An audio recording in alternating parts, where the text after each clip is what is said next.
نن سهار شاوخوا 8 بجې د جلال آباد ښار د مخابراتو چوک ته څیرمه د کابل بانک دروازې ته مخامخ د خلکو په ګڼه ګوڼه کې ځانوژونکی برید شوی. د ننګرهار امنیه قومندان پاسوال فضل احمد شیرزاد د پیښې په ځای کې ازادي راډیو ته وویل چې په دې پیښه کې 22 تنه وژل شوي او 50 تنه نور زخمیان شوي دي.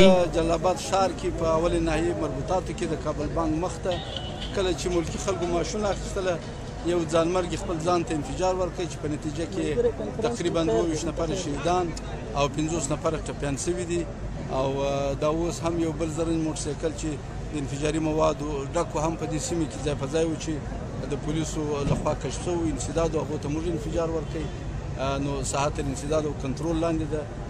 د شهیدانو ته د خدای جنت فردوس ورکړي او زخمیانو ته د خدای جل شفا ورکړي. بل خوا د ننګرهار د روغتیا رئیس ډاکټر نجیب الله کاموال ازادي راډیو ته وویل چې له دې پیښې څخه د جلال آباد مرکزي روغتون ته 33 جسدونه او څه باندې 100 تنه زخمیان ورول شوي دي. بسم الله الرحمن الرحیم. د نننۍ حادثاتو نه زموږ روغتون ته ټول مریضان راوړل شوي دي.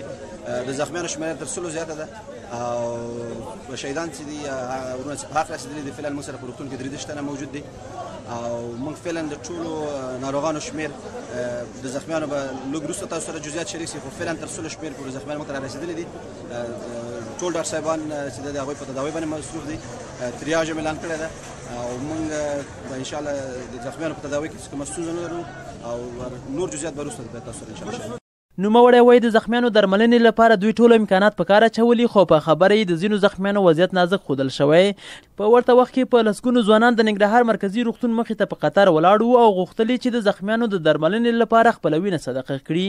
دوی د دغه پیښو په اړه خپل احساسات داسې څرګند کړل چې وینه مه تویوي باید وینه ورکړو او بل خصوصا پیغام چارواکو ته دا د امنیتي ارګان ته دا د ریاست جمهوریت ته دا چې دا حکومت خو بیخي نور داسې شو چې یاره که موږ د کردي د اشرف غني د محدودې دورې قتل او قتال په افغانستان کې واخلو دا د نیمې دورې د کردي دورې سره برابرېږي. اخر دا دولت نه د خلکو د رای ورکولو نه څه مقصد شو؟ آیا همدا وینه تویول دا قتل او قتال همیشه د موږ اردو قتل کېږي عوام قتل کېږي بې ځایه بې درده. وګوره دا قتل وګوره قتل عام وګوره چې دلته پراته دي ټول خلک ټول دا زموږ رونه دي بل څوک خو نه ده که نه رونه دغه وګوره دلته ترېږه اردو ملي پراته ده عام خلک پراته دي دولتي خلک پراته دي ټول خلک پراته. موږ چا سره څه کړی ده سم بد رسولي خلکو ته د موږ رئیس جمهور نه دا خواهش لرو چې دا ولې په موږ دغه ظلمونه کېږي دغه حالات په موږ ولې راځي دا زموږ رونه دي دا خو پردي خلک نه دي که نه دا زموږ رونه دي وروره موږ دغه خواهش لرو رئیس جمهور نه چې دغه قتل عام ودرېږي.